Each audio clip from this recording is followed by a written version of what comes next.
At least tell me what has happened to Sattler. Private Sattler has taken his own life, and the lives of several Feldgendarmes. Reinhardt paused as he swung on his jacket, one hand patting his pocket for the letter from home. What? Why? Because he has just blown up a house full of officers, Lieutenant. The house had once been something grand. A manor house, perhaps, the seat of a landed family with roots and tradition. But that was all over now. The house had been blown open, a great crack like a triangle with its point in the ground running across one of its walls. The front door had been blown off its hinges, and the forecourt was covered in shards of glass and stones, some furred with mortar. Reinhardt turned where he stood in the house's forecourt, the smoke of his cigarette spiralling up and away from him. The coming dawn shaded the eastern horizon with a band of lemon, but the moon still hung clear as a coin in a sky with a clean sprinkle of stars. Beneath it all, the edges and angles of the world lay softened beneath a blanket of mist. The house was part of a wider farm complex, a centuries-old tangle of buildings, sheds, barns and walls that clotted the land to the east of the village of Vieilleville-sur-Tray. The whole farm had been given over to a training range where the stormtroopers practiced their tactics and ran training courses for the officers and sergeants. There was a mock trench network to be assaulted or defended. There were walls to climb, obstacles to overcome, ruins to navigate, cover to be sought and used. There were storehouses, workshops, and armories. There was a firing range. It was all quiet, though.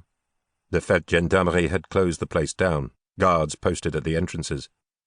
This house had stood alone in the shelter of a copse of old trees.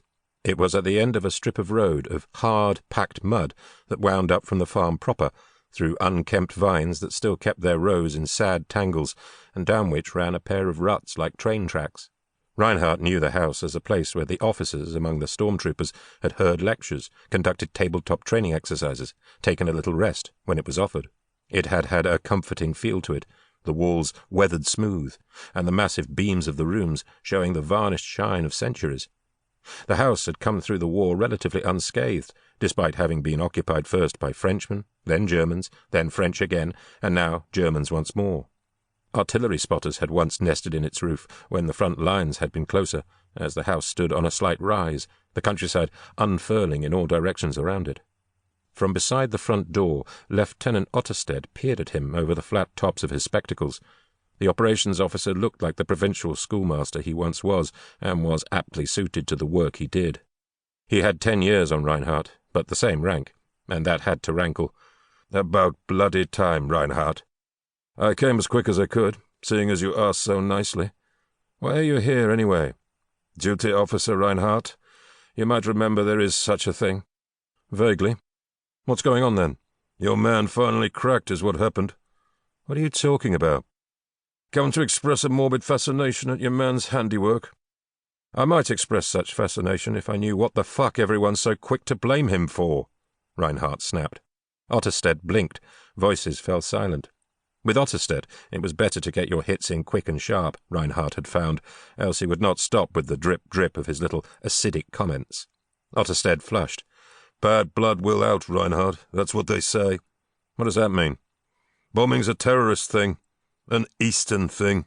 A Bolshevik thing. Didn't all you Easterners all get close and personal to that? What's that mean? He asked again, lighting a cigarette. It means all you Easterners brought bad habits with you. We had none of this before you arrived. Reinhardt blew smoke straight at Otterstedt. What does that mean? He repeated, slowly, holding the other man's gaze.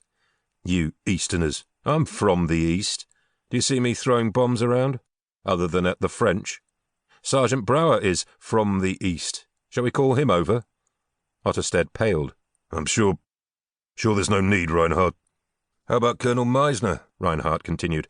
Shall we ask the Colonel for his political opinions? Otterstedt blinked, and it seemed he regained himself. Quite. The Colonel, yes. I'm sure that won't be necessary, Reinhardt, he smiled, a quick flash of his teeth. Rumours are flying, Otterstedt finished, weakly. There was not much to see inside, Reinhardt saw, as he and Brouwer followed Otterstedt and Krantz. Something like a bomb had indeed gone off inside, in the big kitchen area, which had been the centre of the house. It had been a comfortable room, running almost the length of the building. A huge stone fireplace had warmed it.